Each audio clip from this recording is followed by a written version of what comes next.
Well, I teach mainly in the guitar department at Berklee. I do private instruction, and I also have a jazz ensemble through Danilo Perez has a program there called the Berklee Global Jazz Institute. And it's a fantastic program, and just got the cream of the crop at Berklee, and really unique, special players there. So I'm coaching one of the ensembles there, and George Garzone is doing another ensemble, and that's been a great experience. And so mainly I just go up 2 days a week from New York and do my thing and go back to New York.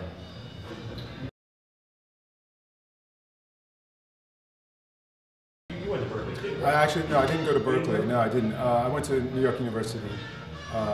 So I wanted to go to Berklee, but I ended up going a different path. So New York, which is the real music school, So I don't know how. So I can't really speak to how it's really changed at Berklee over the years, but I think it's definitely gotten more sophisticated technologically.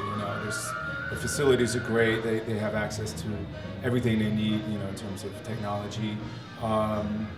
And also, I think the faculty, which has always been great, is just getting better, and they're definitely reaching out to more players who are on the scene, and they take that into consideration more so than what degree you have, or graduate or postgraduate, whatever. So I like that approach, because to me, the real educators, the people I want to learn from, are the guys and women who've been on the road, who've been playing with the masses, the masters. That's who I want to learn from. So they have the best of both worlds there. They have great educators and great, masters of their craft up there. So it's a great climate. It's a great environment. I'm digging it.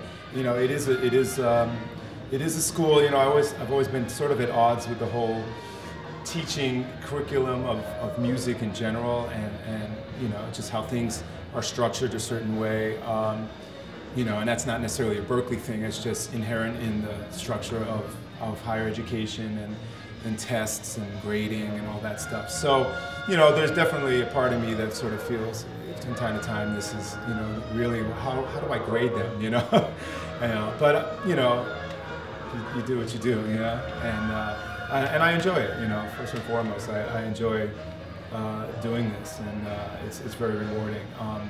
And it has to be a balance for me. If I were just doing that, I would be, told you it was haunted. Yeah, you did.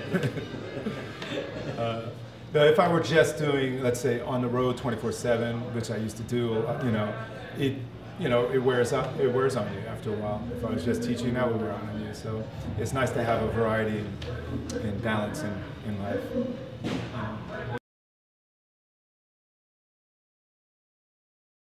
Yeah, well, I've discussed that with, I don't come out with it myself.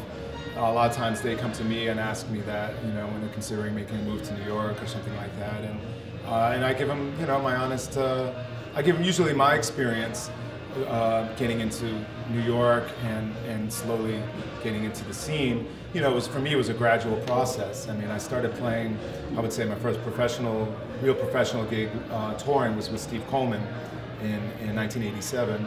And I just graduated. Actually, I missed my graduation from NYU that day because I was flying to Europe for the first time. So that was my graduation. And but it didn't sustain me, obviously. It wasn't enough work.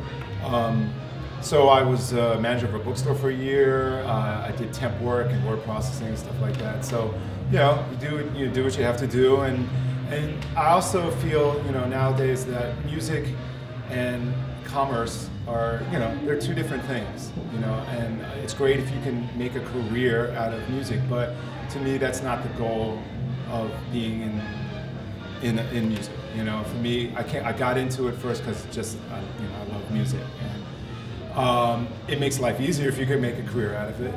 But there's a lot of ups and downs, and it's a struggle. So, but a lot of people, I think, they place too much importance on making money doing music, and that's for them. They feel they're not worthy as a musician if they're not making it career-wise.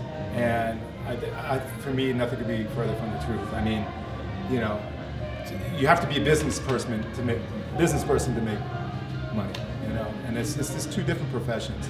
And if the two meet, it's great. But music in the past served more of a social, religious function, or whatever it was. It was not tied to financial gain.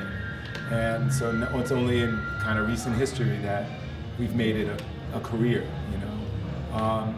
So that's not to say, I mean, you know, what's happening with the record companies and all that stuff, you know, it's shaken the industry a lot, but it's also shaken things in favor of musicians in a lot of ways, you know, in terms of being able to do things independently, which I've been doing.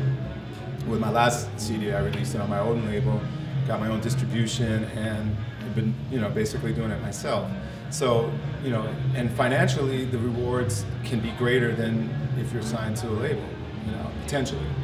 It could be more work, but, you know, you get what you put in, basically.